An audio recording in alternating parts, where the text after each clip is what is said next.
Jehovah, you are the most high. You are the most high. Tu es élevé. Tu es le Dieu très haut. Shalom, peuple de Dieu. Bonjour, bonsoir. Je ne sais pas à quel moment tu vas pouvoir tomber sur ce mini-enseignement. Le prophète Daniel Bokam, c'est moi, votre humble serviteur. Je suis heureux d'être là en cette année de grâce 2025 et je rends grâce à Dieu pour toi, pour tous ses bienfaits et pour sa présence dans nos vies. Je ne peux que te dire, sois fortifié. Je ne peux que te dire, beaucoup de courage. L'œuvre de Dieu, il faut avoir de la patience et la persévérance. Ce n'est pas un chemin facile. Ceci étant, je voudrais t'entraîner dans le livre d'Hébreux, chapitre 11, du premier verset au septième verset. En voici la teneur. Or, la foi est une ferme assurance des choses qu'on espère, une démonstration de celles qu'on ne voit pas. Pour l'avoir possédée, les anciens ont obtenu un témoignage favorable. C'est par la foi que nous reconnaissons que le monde a été formé par la parole de Dieu, en sorte que ce que l'on voit n'a pas été fait des choses visibles. C'est par la foi qu'Abel offrit à Dieu un sacrifice plus excellent que celui de Caïn. C'est par elle qu'elle fut déclarée juste, Dieu approuvant ses offrandes, et c'est par elle qu'il parle encore quoique mort. C'est par la foi qu'Enoch fut enlevé pour qu'il ne vit pour la mort et qu'il ne parut plus, parce que Dieu l'avait enlevé. Car avant son enlèvement, il avait reçu le témoignage qu'il était agréable à Dieu.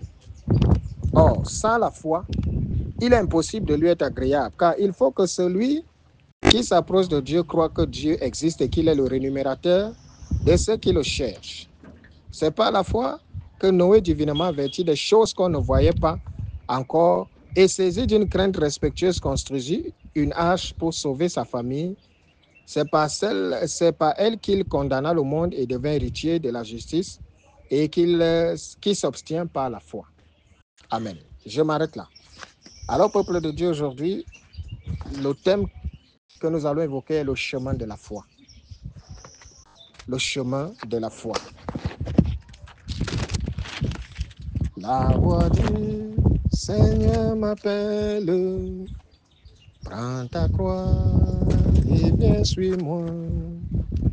Je réponds, Sauveur fidèle, me voici, je suis à toi jusqu'au bout.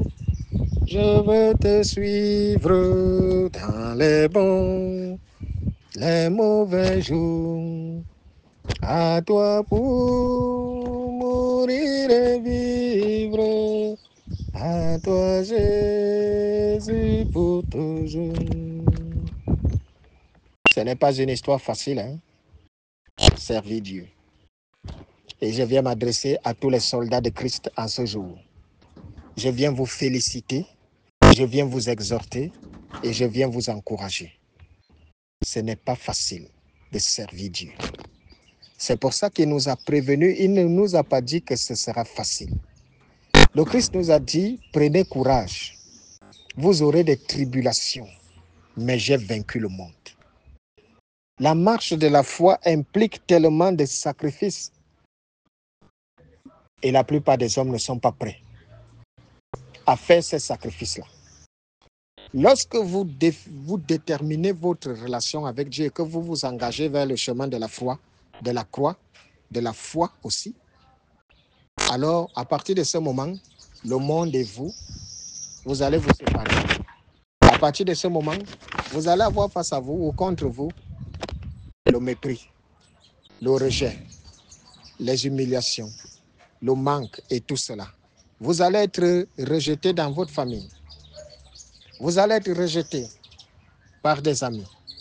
Vous allez traverser des moments difficiles, de telle sorte que vous allez endurer l'injure. Vous allez rencontrer des insultes. Et pendant que vous serez dans votre désert, des gens se riront de vous. Et ils se demanderont et vous demanderont toujours, ton Dieu, que fait-il donc? Voilà pourquoi beaucoup de personnes, quand ils voient le passage des guerriers de Jésus-Christ, ils ont peur. Ils ont peur, ils renoncent, ils tremblent. Parce que être un homme de foi, il faut du courage. Il nous a dit que la foi, c'est quoi? La foi, c'est quoi? La foi, c'est de façon simple, je vais schématiser. La foi, c'est la folie. La foi, c'est la folie parce que c'est une ferme assurance de quelque chose qu'on espère. C'est-à-dire quoi? C'est-à-dire que tu espères en quelque chose que tu ne vois pas. Tu n'es même pas sûr que ce sera là. Mais toi, tu dis aux gens qu'elle sera là. Pendant que les hommes te voient aujourd'hui dans la souffrance, toi, tu dis aux gens que mon Dieu pourvoira. Toi, tu es déjà en train de dire aux gens que cette souffrance que je traverse aujourd'hui, Dieu me sortira de là. Mais parce que quand ils te voient, personne ne voit une issue de secours, une bouée, alors ils te méprisent. Alors ils te prennent pour un fou. Parce que quand tout le monde te regarde, on se demande bien, ça va te venir d'où? Comme l'avait demandé le psalmiste dans le psaume 121, j'élève les yeux vers les montagnes, d'où me viendra le secours? Mais il a renchéri en disant, le secours me vient de l'Éternel. Et c'est pour ça que nous savons que par notre propre force, nous ne pouvons pas débloquer une situation. Par notre propre force, nous ne pouvons rien changer. Et je viens m'adresser à ceux qui sont dans la douleur aujourd'hui. Tant que tu es dans une situation compliquée et confuse, tant que tu passes par le désert et que ça t'atteint toujours émotionnellement, alors tu n'es pas encore impliqué dans la marche. Alors tu n'as pas encore lâché prise. Pourquoi? Parce que à partir du moment où tu es engagé dans l'œuvre de Dieu, Jésus te donne la paix du cœur. Peu importe ce qui arrive, la première chose qu'il te donne, c'est la paix du cœur. Ça veut dire qu'aujourd'hui, que tu aies à manger ou pas, tu n'auras plus la pression de ceci ou cela. Ça veut dire que tu aies ou que tu n'aies pas, si ce n'est qu'un seul vêtement que tu as, tu mettras ton vêtement avec fierté. Si c'est un bout de pain que tu as oui aujourd'hui, tu rendras grâce à Dieu. Et les gens dont tout autour de toi seront stupéfaits de la façon de ta joie de vivre. Parce que l'Esprit Saint te comblera et te dira, je suis là avec toi. Et ma grâce te suffit. Pendant qu'ils vont chercher à te rabaisser, pendant qu'ils vont espérer que tu puisses passer des nuits blanches à te demander, je vais faire comment, toi tu dors. Et le matin, tu recommandes ta vie entre les mains de Dieu. Et ils voient encore le matin comment la souffrance s'en fait aller de mal en pis. Mais malgré tout cela, tu es là. Tu es là pourquoi? Parce que tu sais que Dieu fera. Parce que tu sais que Dieu n'a jamais laissé tomber un de ses enfants. La marche de la foi voudrait que seuls les plus persévérants s'en sortent toujours. Au début, tout le monde, il y a souvent, vous avez déjà vu un jeune converti? Vous voyez souvent comment les jeunes convertis sont souvent, ils sont pleins de zèle, ils sont pleins de faux parce qu'on les a juste dit, viens à Jésus-Christ et tu seras sauvé. Alors, ils ont le zèle là et quand ils viennent, ils veulent évangéliser même tout le monde. Ils arrivent, oh Jésus est merveilleux, ils arrivent, ils évangélisent parce qu'ils ont le zèle. Mais dès qu'ils commencent à expérimenter la foi, hier on leur a dit que pour être enfant de Dieu, il faut juste venir, tu donnes juste ta vie à Jésus et tu es enfant de Dieu. Mais maintenant, plus il se met à avancer dans l'œuvre de Dieu, il se met à se rendre compte que la foi ne suffit pas. On a besoin de la foi avec les œuvres. Quand il manifeste les œuvres, il se rend compte que la foi et les œuvres ne suffisent pas. On te parle de grâce. Et plus tu es dans l'œuvre de Dieu, il se rend compte que pour être élevé, il faut d'abord être rabaissé avec Dieu. Et là, c'est là où beaucoup, et vous entendez souvent plusieurs personnes, craquent. Parce que pour traverser et connaître le désert, il y a des gens qui, lorsqu'ils ne servaient pas Dieu, tout allait bien dans leur vie. Bon travail, bonne situation, bonne famille et tout et tout. Et puis un matin, Christ les a visités et ils ont décidé de suivre la voie du Seigneur. Et aujourd'hui, ils se retrouvent seuls, abandonnés par la femme, les enfants. Ils ont perdu leur travail. Ils ont perdu leur mari. Elles ont perdu leur mari autant pour moi. Et beaucoup sont dans cette question, dans la frustration, en se posant la question, est-ce que j'avais mal fait d'écouter la voix du Seigneur pour venir servir Dieu? Pourquoi est-ce que c'est à partir du moment où j'ai donné ma vie à Jésus-Christ que tout va mal dans ma vie? Eh bien, je vais vous dire, peuple de Dieu, ce message est pour vous. Je vous explique pourquoi c'est comme ça. Tout ce que tu avais là, c'est éphémère. Il y a parfois, Dieu te mettra dans des épreuves ou dans des difficultés juste pour éloigner des mauvaises personnes tout autour de toi. N'aie jamais peur si tu as perdu un travail, même si tu avais un travail d'1 milliard. Ce n'est pas le milliard qui donne la vie, c'est Dieu qui donne la vie. Si Dieu te fait perdre un travail, c'est parce qu'il te donnera un autre qui sera largement au-dessus de ce que tu ne peux imaginer. Alors, en Jésus-Christ, on ne perd rien. À partir du moment où le monde se détourne de toi, sache que quand tu es réellement investi en Dieu, tu seras seul. Attends-toi à être solitaire. C'est le chemin de la foi, la solitude. Puisque tout le monde va te tourner le dos. Les gens vont te mépriser. Mais regarde juste la finalité de cette histoire. Parce que tu ne peux pas servir Dieu pour être dans la honte. Or, Dieu va te mettre dans des épreuves, tu vas croire que c'est pour toi. Ce n'est pas pour toi, c'est pour eux. Et lorsqu'il aurait éloigné des mauvaises personnes, lorsque tu auras connu le désert, parce que ce que Dieu donne est éternel. Et pour que ce soit affermi entre tes mains, il y a certaines choses que tu dois, ou certaines situations que tu dois connaître. Regardez un enfant qui hérite. Vous pensez qu'il pourra garder la fortune, l'héritage?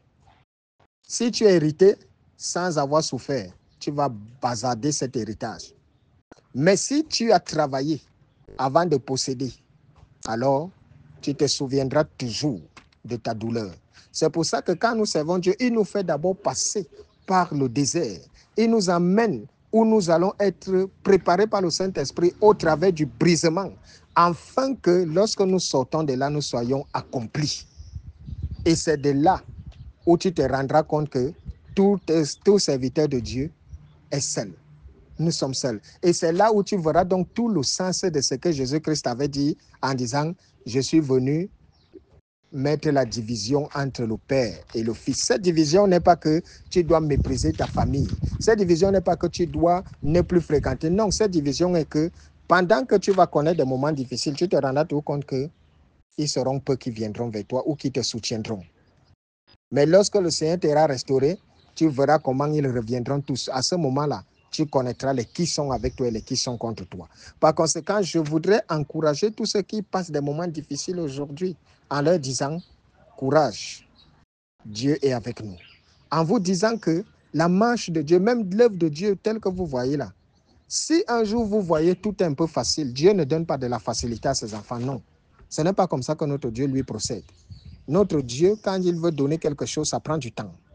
Alors, peu importe l'attente dans laquelle tu es, attends. Et je te dis, Dieu te visitera. Jésus-Christ nous a laissé 2 mots-clés, patience et persévérance. Parce qu'il nous avait dit, ce n'est pas à vous de mettre la pression à Dieu ou de savoir quand Dieu veut déclencher quelque chose. Ce n'est pas à vous de connaître quand il voudra terminer toute chose. Dieu a le temps de ta vie. C'est ça le plus important. Alors, s'il décide que tu vives plus de 500 ans, tu vivras. Ce n'est pas le monde qui a le temps de ta vie, c'est Dieu. Et Dieu se trouve dans le temps. Et tant que tu es encore dans le plan de Dieu, tu as ton temps. À n'importe quel moment, Dieu peut changer ton histoire. Sache que le chemin de la foi est un chemin risqué. Risqué pourquoi? Parce que tu dois faire un choix. Et c'est ce choix que la plupart des hommes ne sont pas prêts à assumer. Renonce à la chair. Laisse la chair mourir. Laisser la chair mourir signifie, viens servir Dieu, mets ta vie et laisse Dieu prendre le contrôle de ta vie. Il pourrait s'avérer que tu dors ma famille et ils vont se moquer de toi. Il pourrait s'avérer que tu n'aies pas de vêtements. Il pourrait s'avérer que tu n'aies pas de travail. Il pourrait s'avérer que tu manques de tout. Mais ils ne savent pas que Dieu le fait. Toi, tu vas penser que, et ils vont penser que c'est une malédiction. Pourtant, Dieu les expose eux. Est-ce que vous avez même déjà réellement compris? Je vais vous faire une révélation que vous n'avez jamais comprise. Est-ce que vous savez que Dieu a mis Job en difficulté à cause de 2 personnes? Vous savez pourquoi Job s'est retrouvé en difficulté? Job s'est retrouvé en difficulté à cause de sa femme et de ses enfants. Voilà les deux personnes pour lesquelles Dieu a mis Job en difficulté. La femme de Job ne croyait pas en Dieu, mais elle occupait une place qui ne lui appartenait pas, parce que quelqu'un ne peut pas être un fervent serviteur de Dieu, mais toi, tu es là pour dénigrer son Dieu, qui te fait vivre. Et regardez un peu les enfants de Job. N'est-ce pas, vous avez lu que chaque fois que les enfants de Job se rassemblaient, automatiquement après, qu'est-ce que Job faisait? Il faisait des actions de grâce à Dieu pour dire qu'il ne sait pas si pendant qu'ils se sont rassemblés, ils ont commis l'abomination. Vous pensez que c'était pour rien? Job même savait que ses enfants ne croyaient pas en Dieu. Et donc, comme on souvent dit, mais prophète, votre Dieu, il est méchant. Donc, il tue les enfants de Job comme ça. Oui. Pourquoi? Vous pensez que si les enfants de Job faisaient plaisir à Dieu, Dieu les aurait pris? Non. Lorsque Dieu veut élever un homme, il va enlever la mauvaise graine. Ça peut souvent faire mal. Mais parfois, il y a des personnes que Dieu doit enlever sur ta route pour que tu puisses prospérer. Il y a des personnes que Dieu doit éliminer pour que tu puisses avancer. Et je voudrais donc que tous ceux qui sont dans l'œuvre de Dieu, tous ceux qui passent des moments difficiles, je voudrais vous dire, soldats de Christ, debout. La marche continue. Parce que le triomphe n'est possible que pour qui lutte à genoux. Nous sommes des soldats et nous avons un même destin.